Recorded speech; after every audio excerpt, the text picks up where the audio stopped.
चलिए नमस्कार। Fundamental online classes में आपका स्वागत है।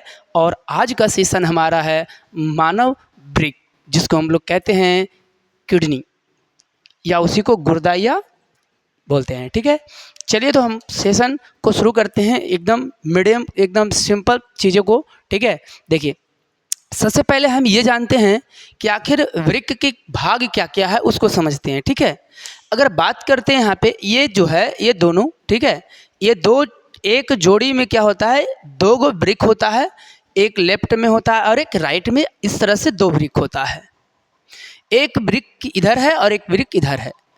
ठीक है, तो ये वृक्क के बात करें तो यह जो होता है वो एक जोड़ी में होता है। क्या होता है, एक जोड़ी में होता है। ठीक है, जैसे क्वेश्चन इस तरह से कभी दे देता है कि वृक्क का कितने जोड़ी है, इस तरह से यह वृक्क की संख्या कितना होता है, तो संख्या में दूगो, जोड़ी में एगो। ठीक है, अब समझिएगा। तो पहला पॉइंट हमारा ये खत्म हो गया कि वृक्क को ही हम लोग किडनी या गुर्दा भी कहते हैं, वृक्क को किडनी या गुर्दा कहते हैं। आगे समझते हैं। यहाँ पे ये भाग जो आप देख रहे हैं यहाँ पे लिखा हुआ है डार्सल एरोटा, डार्सल एरोटा। ठीक है, ये कहाँ से आता है, तो जहाँ से हर्ट हम लोग पढ़े थे, हर्ट जहाँ से हम लोग बताए थे, ठीक है, लेफ्ट वेंट्रिकल जिसको हम लोग बायां नीले कहेंगे, तो वहीं से जो है ओरेटा आता है और वह रक्त को क्या करता है, वही ओरेटा के द्वारा जो है किडनी में रक्त आता है। रक्त कहाँ आता है, किडनी में। तो ओरेटा जब रक्त को लाता है तो ये इस किडनी में भी भेजेगा, एक नली के द्वारा, और एक नली के द्वारा इसमें भेज दिया जाता है।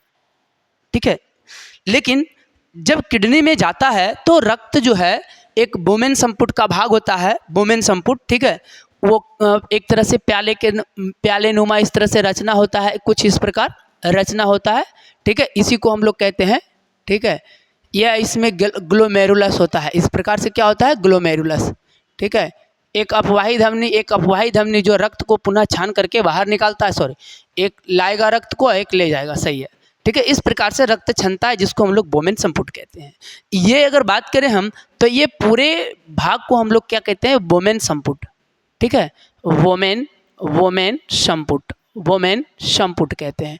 ये चीज़ समझ में आप लोग को आ गया होगा। चलिए, तो ये जो होता है वृक्क के अंदर पाया जाता है, वृक्क के अंदर पाया जाता है। अब समझिएगा, डार्सल ओरेटा रक्त को लाएगा, ये पहला पॉइंट खत्म कीजिएगा कि रक्त जो है किडनी में लाया कौन है, तो डार्सल ओरेटा रक्त को लाया है। किसने लाया, डार्सल ओरेटा। ठीक है, अब समझते हैं। ये देखिए रक्त छनने के बाद जो है पुनः रिटर्न होगा, तो एक नली के द्वारा यहाँ से रिटर्न हो रहा है, यानी कि पोस्टल केबल सीरा, पोस्टल केबल सीरा, यानी कि इसको सीरा बोलिए। तो ये सीरा क्या करता है, रक्त को छानने के बाद ले जाता है। ये चीज़ समझ लिए होंगे। ठीक है, लेकिन रक्त छानने के बाद जो उसमें यूरिया आता है, उस यूरिया को यूरिन में बदल देता है कौन, यही बोमेन संपुट क्या करता है, यूरिया को यूरिन में बदल करके वो नीचे लाता है। ये हम लोग को कहते हैं इसको मूत्रवाहिनी। और मूत्रवाहिनी भी क्या होता है, एक जोड़ी में होता है। किस में होता है, एक जोड़ी में होता है। मूत्रवाहिनी किस में होता है, एक जोड़ी में होता है। ठीक है, तो मूत्रवाहिनी में क्या होता है, जो यहाँ से छनने के बाद जो यूरिया यूरिन में बदलता है वो नीचे आकर के, ये देख रहे हैं, इसको हम लोग कहते हैं मूत्राशय, जिसमें 400 से 600 ml, ऐसे नॉर्मली 300 से 400 ml भी हो सकता है। ठीक है, ये लिमिटेशन या तो व्यक्ति के आयु के आधार पर इसमें स्टोरेज होता है। ठीक है, और नीचे का भाग देख रहे हैं, यहाँ पे लिखा हुआ है यूरेथ्रा। यूरेथ्रा की यदि बात करें हम तो जैसे मूत्र त्यागने और बंद कराने, ये एक सिस्टम होता है। ठीक है, इस पर नियंत्रण रखने का काम करता है कौन, यूरेथ्रा। ठीक है, यूरेथ्रा क्या करता है, मूत्र त्यागने पर क्या करता है, नियंत्रण रखता है। इस चीज़ को आप लोग समझिए। अब समझते हैं, ये वृक्क का ये बाहरी भाग जो देख रहे हैं, ये बाहरी भाग है, इसको बाहरी भाग कहेंगे, ये कोर्टेक्स होता है। बाहरी भाग, वृक्क के बाहरी भाग को क्या कहेंगे, कोर्टेक्स। वृक्क के बाहरी भाग को कोर्टेक्स, बाहरी भाग को कोर्टेक्स, समझिएगा। अगर पूछा जाए वृक्क के भीतरी भाग को क्या कहेंगे, तो बताइएगा मेडुला। क्या कहेंगे, मेडुला। वृक्क के भीतरी भाग है मेडुला, वृक्क के बाहरी भाग है कोर्टेक्स। ठीक है, ये दोनों पॉइंट क्लियर रखेगा। ठीक है, मूत्रवाहिनी हम बोले एक जोड़ी में होता है, वृक्क जो है, किडनी जो है या गुर्दा जो है एक जोड़ी में होता है, मूत्राशय एगो होता है, संख्या में एगो, जोड़ी में नहीं, संख्या में एगो होता है, यूरेथ्रा संख्या में एगो होता है। ठीक है, आगे समझिएगा।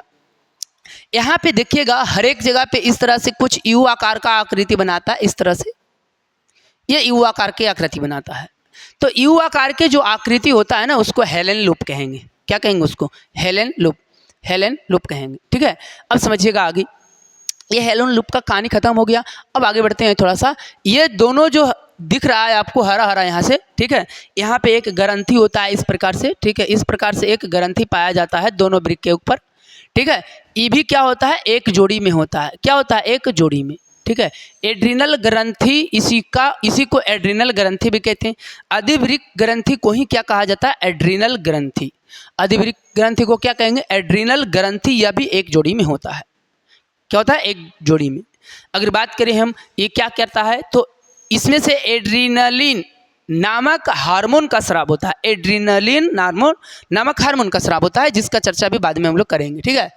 तो ये चीज़ें हो गया। अब आता है बात, ये जो भाग यहाँ से देख रहे हैं, जो यहाँ पे उभरा हुआ भाग जो अलग अलग डिवाइड हुआ है यहाँ से या यहाँ से, इसको हम लोग कहते हैं रीनल पेल्विस। इसको क्या कहते हैं, रीनल पेल्विस कहेंगे। क्या कहेंगे, रीनल पेल्विस, ठीक है। और ये उभरा हुआ भाग जो दिखता है उसको हम लोग क्या कहते हैं, पिरामिड। क्या कहते हैं, पिरामिड। क्या कहेंगे, पिरामिड, ठीक है। तो ये उभरा हुआ भाग जो दिख रहा है वो सभी पिरामिड हो गया। ये वाला भाग जो हो गया, दोनों चौड़ा वाला क्षेत्र जो हो गया, इसको रीनल पेल्विस कहेंगे।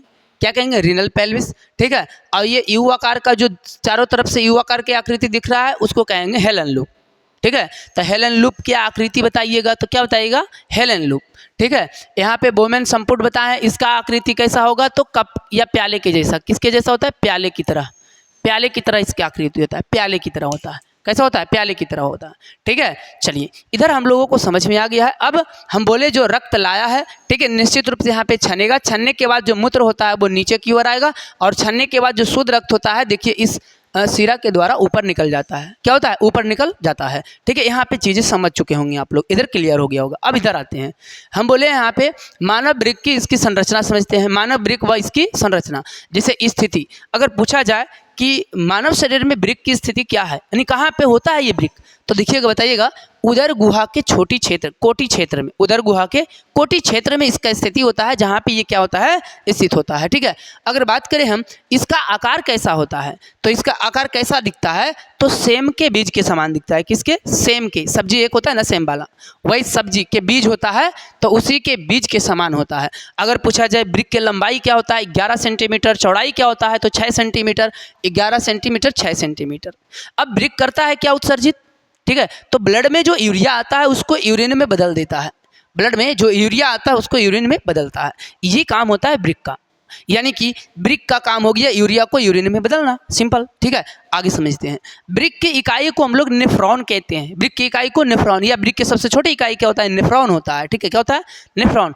और यही नेफ्रॉन जो होता है यहाँ पे आने के बाद ये ग्लोमेरुलस कहलाता है। क्या कहलाता है, ग्लोमेरुलस। ग्लोमेरुलस, इसी को कोशिकाएं भी कहा जाता है, ठीक है। चलिएगा आगे समझिएगा। अगर बात करें हम, प्रत्येक वृक्क में अगर पूछा जाए नेफ्रॉन की संख्या लगभग कितनी होगी, तो लगभग में 10 लाख नेफ्रॉन होता है प्रत्येक वृक्क में, ठीक है। यदि ये पूछा जाए कि प्रत्येक वृक्क में नेफ्रॉन की संख्या कितनी होती है, तो लगभग में 10 लाख, ठीक है। आगे समझिएगा, कह रहा है रक्त कहाँ छनता है, हमने बताया बोमेन संपुट, यही है बोमेन संपुट। कप या प्याले की तरह इसकी आकृति होती है, ये बोमेन संपुट होता है। एक इसमें अभिवाही धमनी होता है, एक अपवाही धमनी होता है, ठीक है। अभिवाही धमनी रक्त को लाने वाला होता है, ले जाने के लिए अपवाही धमनी होता है, ठीक है। इस तरह से एक अपवाही एक अभिवाही धमनी होता है, जो एक रक्त को लाता है, एक रक्त को ले जाता है, ठीक है, छान करके, ठीक है। और छानने के बाद जो भी चीज़ें हैं वो देखिए इधर नीचे आ जाता है यहाँ पे, ठीक है। बाकी की आकृति हम लोग अगले टॉपिक में करेंगे, ठीक है। बाकी यहाँ पे हम लोगों को समझ में आया कि रक्त कहाँ छनेगा, तो बोमेन संपुट में, याद रखिएगा। इंपॉर्टेंट क्वेश्चन पे एक बार फिर से हम चर्चा कर लेते हैं, ठीक है। किडनी की बात करें तो किडनी के क्वेश्चन पूछा जाता है क्लास 10th लेवल के लिए। अगर पूछा जाए तो किडनी के बाहरी भाग को कोर्टेक्स कहेंगे, भीतरी भाग को मेडुला कहेंगे, ये जरूर याद रखिएगा। किडनी की यदि बात करें हम, इकाई को क्या कहते हैं, तो इसके इकाई को कहते हैं नेफ्रॉन कहते हैं, इसी को ग्लोमेरुलस या कोशिकाएं भी कहा जाता है, ये याद रखिएगा, ठीक है। इसके अलावा इसका उत्सर्जन क्या होता है, यानी किडनी का वर्ग क्या होता है, तो यूरिया को यूरिन में बदलना, ठीक है। इसका आकार कैसा होता है, सेम के बीच। इसका स्थिति क्या होता है, उदर गुहा के कोटि क्षेत्र में। इस तरह से चीज़ें को याद रखिएगा। रक्त क्षमता कहाँ है, तो बोमेन संपुट में। ये सभी चीज़ें करीब करीब जो है क्लास 10th लेवल में पूछा जाता है, ठीक है। चलिए, आप लोगों को ये सेशन अच्छा लगा होगा, ठीक है। तो आप इस चैनल को, ठीक है, लाइक सब्सक्राइब करना ना भूलेंगे, ठीक है। और इस चैनल को जितना हो सके ग्रो कीजिए, ताकि और इस तरह के हम वीडियो उपलब्ध करा सकें, ठीक है। Thank you.